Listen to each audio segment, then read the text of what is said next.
The next speaker is Dr. Sohail Husain, and he's no stranger to us by this time of the day. He's the president of Ahmadiyya Muslim Scientists Association and the organizer for this symposium. He's the guest editor of New Haven Register and also a member of Majlis-e Sultanul Qalam. At a secular level, he's the associate professor of pediatrics at the University of Pittsburgh, and he received his MD degree from Tufts University in 1998. Dr. Husain has published more than 40 scientific papers, including several book chapters on pancreatic development and pancreatic disorders. So without further ado, Dr. Husain. He'll be talking about scientific writing made easy. أعوذ بالله من الشيطان الرجيم بسم الله الرحمن الرحيم اقرأ باسم ربك الذي خلق. Respected Amir Shab, dear distinguished guests, Jazakallah for the opportunity to talk to you about scientific writing made easy. In the next few minutes, I'd like to tell you how it really is our legacy to be writing well. And I'd like to start out by explaining that we as Ahmadi Muslims should understand the value of the written word. The Holy Quran is a written book, and the very first revelation which I recited from Surah Al-Alaq states, "Recite thou in the name of thy Lord who created." It tells us to recite the written word. The promised Messiah ﷺ was given the title Sultanul Qalam, master of the pen, and he wrote over 80 books. So Ahmadi Muslims have a legacy for excellence in writing. Why should we love to write? Well, writing is the main mode of scientific communication in the form of two major forms: papers, or also known as publications, or grants. Papers disseminate knowledge. They foster collaboration and sharing. Grants allow you to carry out meaningful work, and they're necessary for promotion in academics. They help organize your thoughts and plans. I believe they help you build your empire of intellect. And when I think about empire, I think about this picture on the right, which is a picture from the time of the peak of the ancient Roman Empire. I know there are some Athfal in the audience, and when they think about empire, they think about The Empire Strikes Back. Nonetheless, I will tell you that writing is easy. It's simply a standardized communication piece. And what I will often do in workshops, given more time, of course, is have the audience go through an exercise about putting together a peanut butter and jelly sandwich. It's called the PB&J exercise. And in this exercise, what you would do is simply take 5 minutes and write about how you would make a peanut butter and jelly sandwich. What are the key ingredients? What's the nutritional value? How much easier is it to make peanut butter and jelly over, let's say, salan or some other food? And why should you be given the chance over others to make that sandwich? And the purpose or the learning points are from this exercise that writing is simply a transcribed conversation, kind of like telling somebody how you put together a sandwich. All you have to do is start describing to someone or yourself the idea in mind. It helps break writer's block. Now, write what you mean. Be simple and straightforward. And I borrowed this from Anis Sardar Sahib, a former chairman of Majlis Ansar Sultanul Qalam. And the points are that one should write fancy ideas, not fancy words. It's like good music that transcends. It's simple yet elegant.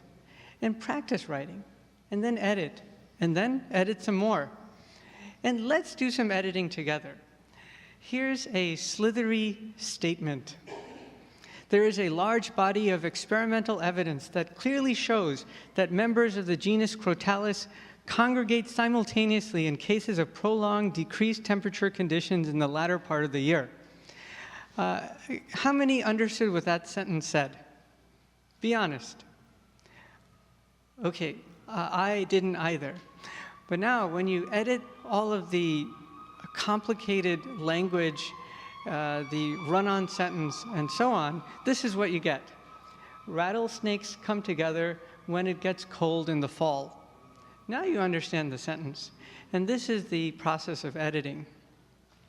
Editing also means that one has to trim the fat. So here are some phrases. Period of time. Can we cut that down further? How about just period? At the present time? How about at present? It is well known that there are 3 subtypes. How about just that there are 3 subtypes? Final outcome? How about just outcome? Already existing? Existing? And so we're able to cross out or trim the fat. Who knows who this person is on the slide? Please. That's Mark Twain. Correct. That's Mark Twain. And he said, writing is easy. All you have to do is cross out the wrong words.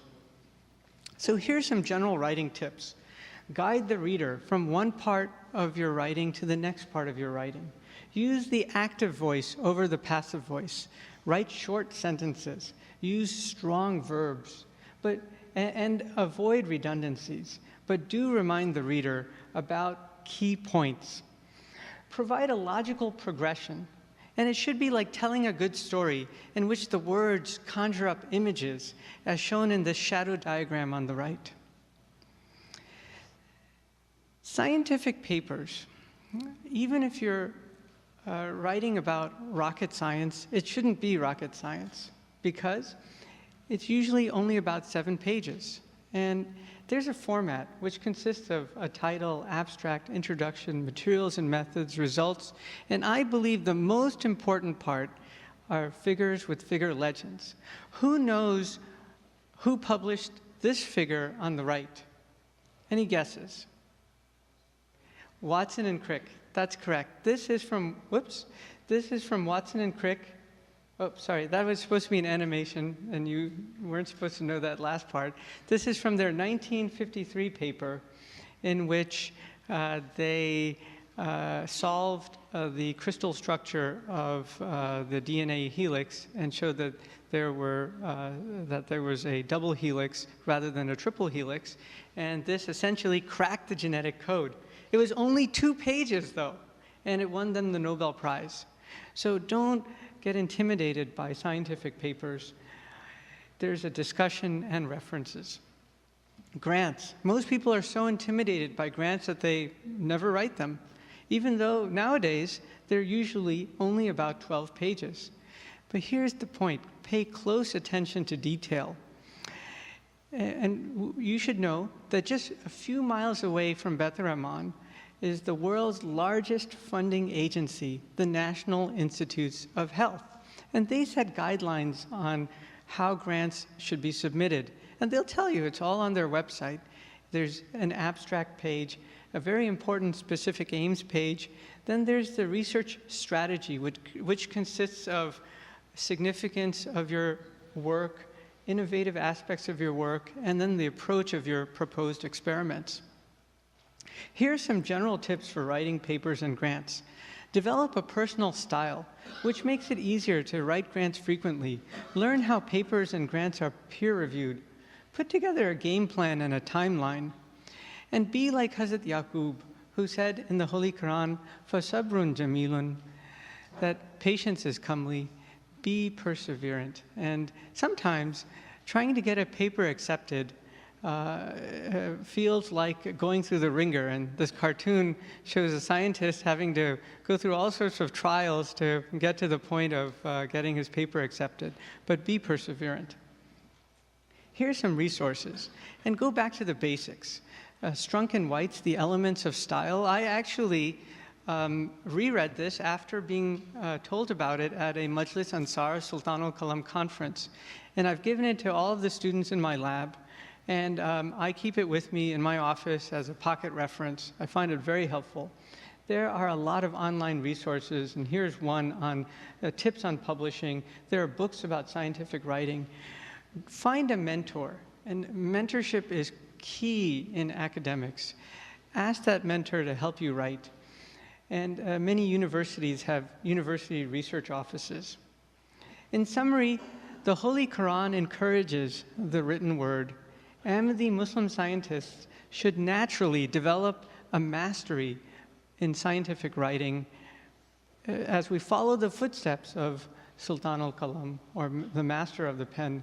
And writing is critical to success in science, so write often. And Jazakallah for your time.